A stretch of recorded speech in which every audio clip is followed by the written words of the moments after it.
13h20 pelo horário de Brasília, seguimos ao vivo aqui no CNN Money News para te contar que especialistas têm falado que as medidas adotadas por Trump à frente do governo dos Estados Unidos podem aí trazer alguns impactos globais, inclusive para o nosso país, viu? Lembramos aqui que Trump prometeu muita coisa já, né? Prometeu tarifa de até 10% sobre importações globais e de 60% inclusive sobre os produtos chineses. Vamos conversar então sobre todas essas promessas feitas por Donald Trump nos últimos dias, nos últimos meses, com Renato Velloni, professor de economia do IBMEC de São Paulo. Tudo bem, Renato? Bem-vindo novamente. Muito bom conversar contigo. Boa tarde. Boa tarde, Muriel. É um prazer estar falando contigo e com a CNN.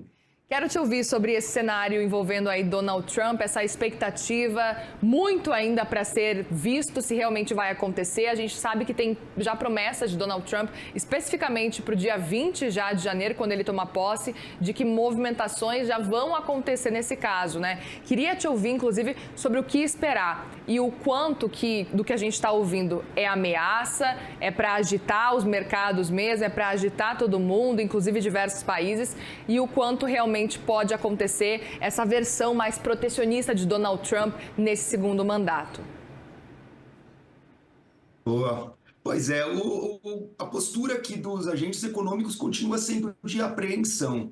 Apreensão porque a gente tem um discurso que a gente sabe que, se praticado, estrito sensu, ali 100%, temos um cenário, sim, bastante conturbado para o mundo, bastante inflacionário, com juros, restrições comerciais. Então, é uma preocupação grande. Agora, por outro lado, a gente também aquele pensamento de, bom, quanto desse discurso, de fato, se tornará algo prático. Então, a gente já teve um primeiro mandato do Trump, em que também a gente está acostumado, aliás, líderes populistas fazem isso, eles discursam e prometem e jogam aos quatro ventos aí algumas informações que servem muitas vezes mais para manter ali a sua base, o seu eleitorado agitado, engajado, e isso faz parte do contexto. Agora, quando a gente pega também o mandato anterior do Trump e vê que várias coisas que foram prometidas não foram aplicadas, é preciso também levar em conta de que naquela época não se tinha um controle de Congresso, tão efetivo quanto se terá neste mandato. Então é possível ou até provável que consiga se executar mais coisas desse plano, o que para o curto prazo nos Estados Unidos é muito benéfico. Para as empresas americanas, a gente vê os índices acionários americanos, as expectativas para os próximos anos, 1, 2, 3, 5 anos, elas são boas. Afinal, é claro, se tem alguém ali te protegendo dos meus concorrentes, para o meu negócio vai ser bom. Então, agora, e para o mundo, como é que fica? E para o cenário também de longo prazo dos Estados Unidos, como é que fica? Porque viver de proteção, a gente sabe que não dá para viver para sempre. Então, eu acho que tem tudo isso aí no nosso cenário para a gente conversar. Pois é, e vamos já entendendo um pouco mais desse cenário, porque a gente, inclusive, viu na ata do Federal Reserve de ontem, a ata do FONC, divulgada da última reunião, e ficou muito claro algumas preocupações com relação a promessas de tarifa, de taxação de Donald Trump e também movimentação com relação à imigração, principalmente a questão, e a gente sabe a promessa principal de Donald Trump, de deportar, fazer a maior deportação da história dos Estados Unidos de imigrantes ilegais. Queria entender de que forma que isso pode vir a impactar a economia dos Estados Unidos, se isso realmente acontecer. São pessoas que geralmente são trabalhadoras, muitas vezes trabalhadoras braçais, inclusive, que no fim das contas a gente sabe que nesses países envolvidos faz falta, né? Exatamente. Na verdade, a massa de trabalhadores é um dos itens principais para determinar a produtividade de um país, o quanto será possível produzir. Então, para dizer de uma maneira mais simples possível, eu tenho a quantidade de trabalhadores e tenho a produtividade deles, quão qualificados eles são para individualmente produzir uma cota cada vez maior. Aqui a gente está mexendo em uma dessas vertentes, que é uma vertente que impacta direto a produtividade, ou seja, a gente poderia imaginar a depender de como for feito isso, uma menor produção para os Estados Unidos. Conseguir repor esses funcionários com um funcionário americano, quer dizer, é provável que isso pode ser feito, mas pagando mais, né? O cidadão americano, ele vai provavelmente, se ele for qualificado, exigir mais para fazer essa mesma função. E aqui, de novo, a gente tem um problema de inflação, né? Uma inflação de custos, quer dizer, eu preciso pagar mais para os meus funcionários para ter aquela mesma produção ou deixar de produzir, então eu tenho uma produção menor. Seja para o lado que a gente for, isso resulta em inflação, tá? Inflação menos crescimento a longo prazo. Então, aqui tem um trade-off importante. Tem até, lógico, uma outra vertente de que essas pessoas, elas também consomem orçamento público, né? Nos Estados Unidos, elas demandam atenção aí de auxílio saúde, enfim, transporte, moradia, infraestrutura. Então, é lógico que conviver aí com menos essas pessoas também dá um alívio. Agora, a conta no total, ela pesa muito mais para o outro lado. A gente tem um impacto inflacionário que tende a ser muito mais difícil de se gerenciar do que esse lado que eu comentei aqui agora.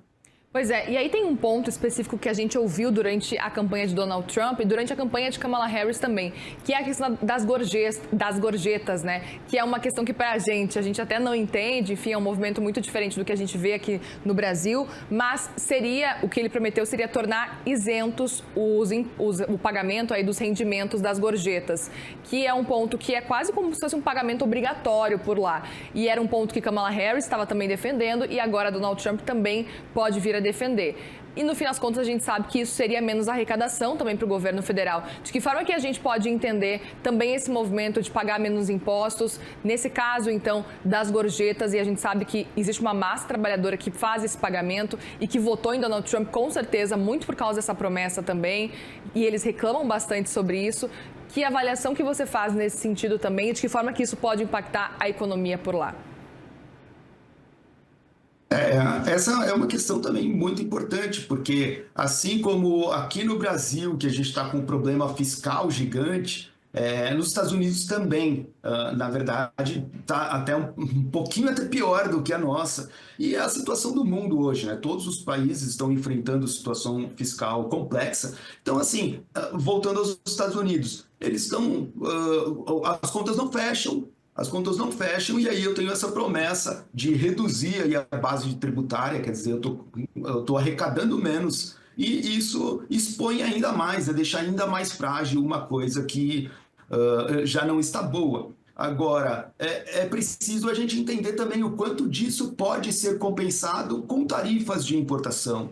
Então, se eu deixar de arrecadar 100 bilhões de um lado, mas eu arrecadar os mesmos 100 bilhões do outro, pode ser até que essa conta consiga fechar. Então, em termos fiscais, isso tem alguma chance de sair no 0 a 0. Agora, o ideal seria, pegando um paralelo, tá, com o que a gente viu aqui no Brasil, e quando saiu o pacote, aqui o anúncio, né, de ajuste fiscal em dezembro, e que nesse mesmo momento do ajuste, do anúncio dos cortes, a gente prometeu dar mais isenção no imposto de renda. Quer dizer, não foi um momento legal de misturar essas duas coisas. Então, aqui para Trump seria algo meio análogo a isso, quer dizer, anunciar que a gente tem aí mais tarifas de importação pode ser algo legal para os negócios americanos no curto prazo, pode ser legal para o orçamento público, para o ajuste fiscal do país. Agora, vir junto com essas outras medidas de redução de base tributária, elas acabam jogando contra, né? Talvez até neutralizando aí o efeito. Então, digamos que não é o ideal, mas como a gente sabe, essas decisões elas não seguem tanto assim o manual da economia, e sim o manual da política, né? Então a coisa fica um pouquinho mais complicada. Exatamente. E aí queria te ouvir também sobre a fala de Haddad, agora há pouco, agora à tarde mesmo, ele falou sobre o grande questionamento que a gente fica se fazendo de que forma que o Brasil pode vir a ser impactado se, por acaso, Donald Trump começar a taxar da forma como ele está prometendo. Lembrando, né? Ele falou, olha, o Brasil acaba cobrando bastante bastante quando a gente fala de importação e agora a gente vai começar a ter essa reciprocidade também quando a gente olha aqui dos Estados Unidos. Citou Brasil, citou Índia também, a gente sabe que China já é uma coisa que durante a campanha mesmo ele falou que aumentaria a taxação. Falou também do BRICS, falando que se eles insistissem em uma moeda própria, uma moeda comum, no caso, para poder discutir as questões comerciais do BRICS, aí sim Donald Trump taxaria em 100% dos países. É mais um ponto importante. E aí Haddad falou o seguinte: o presidente Trump vai tomar posse, vai começar a tomar medidas efetivas, nós vamos nos colocar quando as decisões forem efetivamente tomadas. Se não, fica difícil nós reagirmos a cada declaração pública de um secretário, de um ministro, do próprio presidente. Há uma certa incerteza em relação ao que efetivamente vai ser feito. Preocupa sempre, mas vamos ter cautela também para saber efetivamente o que vai acontecer. Queria entender um pouco do que pode acontecer se realmente essas taxas forem aplicadas. A gente está falando dessa questão inflacionária que pode bater lá nos Estados Unidos, apesar dessa necessidade de controlar a inflação por lá, mas aí a gente sabe que também pode bater aqui também. A gente já tem um câmbio que está acima de R$6. Certamente. Bom, aqui o impacto mais direto, né, seria comercial. Agora, o Brasil não está assim tão mal posicionado nesse aspecto, tá? Primeiro, porque a nossa balança comercial com os Estados Unidos é equalizada, ela ficou quase que no 0-0 em 2024. Então, assim, a gente não está falando de um jogo muito desequilibrado. Diríamos que a gente não seria a prioridade aqui dos Estados Unidos em termos de algum ajuste nesse sentido. Agora, se por alguma questão da agenda política ou de alguma coisa nesse sentido ideológico, talvez, ainda assim se taxar o Brasil, e assim como as demais nações, o Brasil, eu acho que ainda assim continua bem posicionado, porque a gente consegue direcionar aí escoar os nossos produtos para outros parceiros, né? Então, a gente não tem mais um cenário em que os Estados Unidos são o nosso principal parceiro comercial, né? Hoje é a China, a gente tem, além da China, uma grande diversificação, e a gente tem um ponto também de que não seria somente o Brasil a ser taxado, né? Os principais são China e outros países que dão ainda mais trabalho aí para os Estados Unidos em termos de competitividade. E ao se taxar muito China, a China vai ter que direcionar também os seus produtos, a sua energia comercial para outros países. E esses países, né, o Brasil está em um deles. Então, quer dizer, seja por um lado, seja por um outro, eu acho que a gente tem aí como se organizar. É lógico que trabalhar com essa incerteza toda não é interessante, mas eu não vejo isso como o pior ponto aqui para o Brasil. Agora, como ponto grande mesmo para a gente, é esse ponto final aqui da tua fala sobre o câmbio, né? Então, se a gente tem esse cenário inflacionário nos Estados Unidos, quer dizer, isso eleva juros nos Estados Unidos e isso deprecia em muito a nossa cotação. E depreciar em muito a nossa cotação, né, do real vai acabar tendo impactos internos aqui significativos, seja endividamento público, seja os juros aqui para a gente conseguir promover o nosso consumo, a nossa indústria, seja a parte de importação, exportação, inflação, né? A gente sabe que o aumento no câmbio ele tem um impacto direto na inflação. Então, quanto que a gente teria que subir de juros já este ano se a gente quisesse ter uma inflação na meta? Quer dizer, né, nem se tem muito essa projeção, porque teria que subir tanto que vai para um nível inviável. Então, se a gente continua esse movimento, subindo ainda mais juros americanos, a gente tem problema sério aqui, principalmente de inflação e juros. É importante lembrar, né, que ainda hoje a gente está falando dos 3 maiores parceiros comerciais do Brasil, que no fim das contas China, Estados Unidos e também a Argentina. A gente, ainda pelo que você está falando, a gente pode imaginar que com a taxação do Brasil, mas que é mais difícil de acontecer, enfim, mas principalmente a taxação, talvez os produtos da China, o Brasil pode sair beneficiado de alguma forma dessa guerra comercial Estados Unidos e China, que a gente sabe que a tendência é que continue e talvez possa até se intensificar. Existe algum benefício, levando em consideração que a gente tem aí os 2 principais parceiros comerciais nessa guerra aí? Sim, pode ter benefício, né? Agora, quando eu digo pode, é porque é uma oportunidade, né? Depende de tantas coisas e depende de tantas coisas que não estão na nossa mão, Brasil, né? Dependem mais de como os Estados Unidos de fato vão se posicionar e como a China vai se contraposicionar. E aí se a gente tiver aí uma habilidade interessante, a gente consegue sim navegar bem e tirar até alguns ganhos desse cenário. Mas é preciso mesmo ter um acompanhamento aí milimétrico de toda essa movimentação para que a gente consiga ter ter um ganho aí significativo, ou pelo menos ficar neutro, quer dizer, não ganhei, mas também não perdi.